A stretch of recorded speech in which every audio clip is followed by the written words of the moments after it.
I could argue only the Niners have more talent in pass rushing than the Chargers. They couldn't stop the run in the first half. They couldn't stop the pass in the second half. This defense isn't getting better.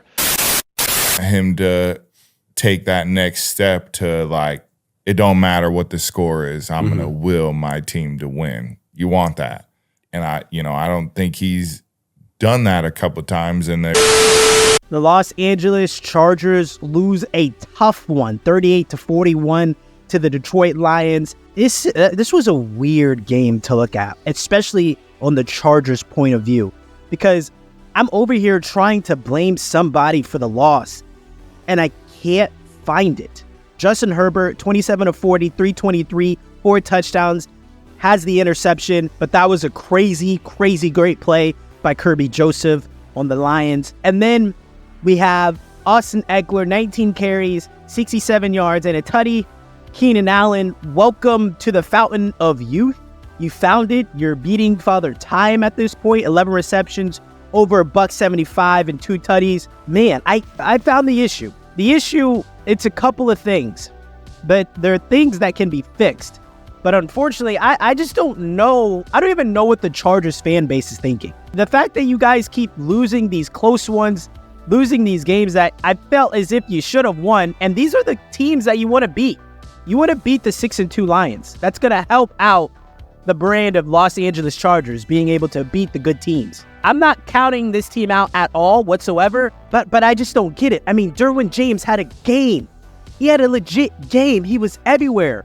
He was everywhere. He was coming in from a safety position, sinking in the backfield, and making tackle for loss plays. Derwin James had 2 tackles for losses. 2 of them. He's the safety on your football team. I want you guys to understand this. I'm probably in full circle trying to start to figure out what the issue is. And I do not want to go after Joey Bosa. I do not want to go after Khalil Mack, and I won't. They don't really go to Joey's side. They kind of veer away from Joey Bosa. But Joey, you got to make a bigger impact, brother. There's got to be a bigger impact by you. And they're taking you out of the equation. I see them. They're picking you up. They're making sure you're chipped. They're making sure you're doubled. You have to do stunts to go inside and play with guards and centers. Figure out a way. You got to figure it out, man. Everything else is on key, right? Everything else is on key. And then offensively, back to the offense, I think there needs to be, whether it be jet sweeps, just pre-snap motions, bubble screens, whatever. The ball needs to be in Darius Davis's hands just a little bit more. Just a little bit more. We got to figure out a way to get that speedster the ball. Just 2 receptions for a guy that can take it to the house when he wants to, if he can. I don't know. I just think we got to do that. And then Quentin Johnston, this is what I want to say first. When he was coming out of the draft, he was my wide receiver too. When he was coming out of the draft, he was a wide receiver that I really, really liked, really loved.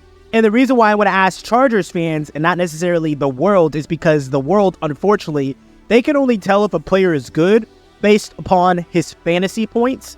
But I want to know, from the mouth of the Los Angeles faithful, what are your legitimate thoughts on Quentin Johnston as a rookie? Don't look at other rookies and see how they're flashing and how they're doing great things. What is Quentin Johnston doing right? And what is he doing wrong? What can he fix? I need to know this. Let me know in the comments. What can he fix? He got his first touchdown of his season, of his career, and it was a touchdown that was, mildly easy. There was nothing really difficult about it. But I saw him making some contested catches. Actually, like he had 4 catches for 34 yards and a tutty. I don't know if they're operating him in it as well into the offense. Jalen Guyton, he was a guy that they were relying on. He had that amazing, beautiful touchdown. I think it was like an 18-yarder or something. So things are clicking. Like Justin Herbert, he didn't have a bad game. He did not have a bad game. You guys gave up 0 sacks as an offensive line.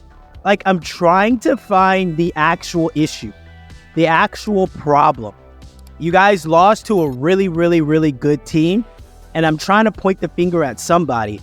And I just feel as if, I'm going to be honest, like I'm looking for the Chargers fans to tell me who I should point blame. Is there no blame? Is there no blame? Is it just a good game that the Chargers had and we just lost? And I think that's all I saw. I mean, you had an amazing offensive line you were going up against. You were going up against the best offensive line in the league. So, I mean, that's going to explain why you guys weren't able to get sacks. That's going to explain why Joey Bosa couldn't really pop off and why Khalil Mack couldn't really pop off and why Derwin James has to come from his safety position to make TFLs. It makes sense. It really does make sense. And the interception that Justin Herbert has, it's a great pick. It's a great interception. He didn't give it to the guy. It's just tough.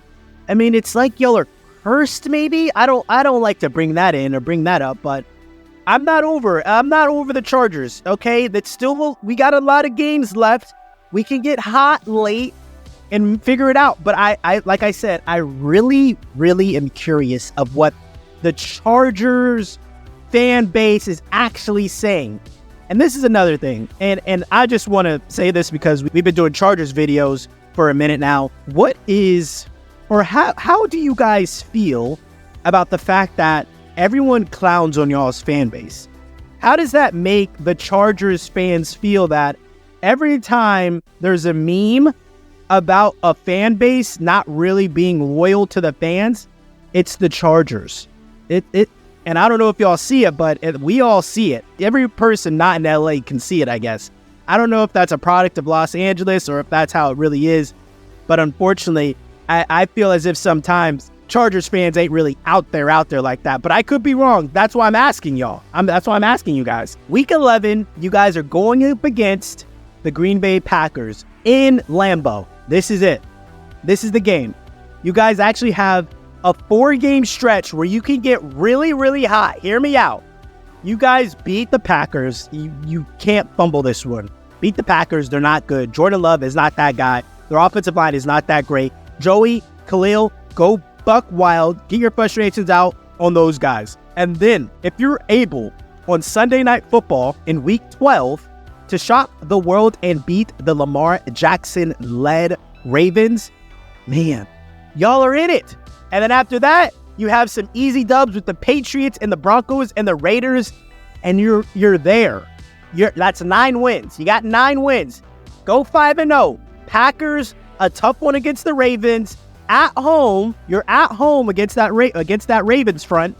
Patriots, winnable. Broncos, winnable. Raiders, winnable. 5. Go 5-0 right now. Do it. You have a top quarterback. You have good enough weapons to beat this team, and I need this defense to actually step up. For real. I got into a heated debate. I'll tell you guys this before we close out. I got into a heated debate with someone about Jesse Bates saying he's better than Derwin James. I'm a Bengals fan, and I love Jesse more than anyone in the world that's not in his family. All right? Derwin James is better than Jesse Bates. That's a fact. That's me putting my pride away and saying it's a fact. Derwin, keep showing these haters what you about. I love it. And guys, don't forget, like, comment, and subscribe.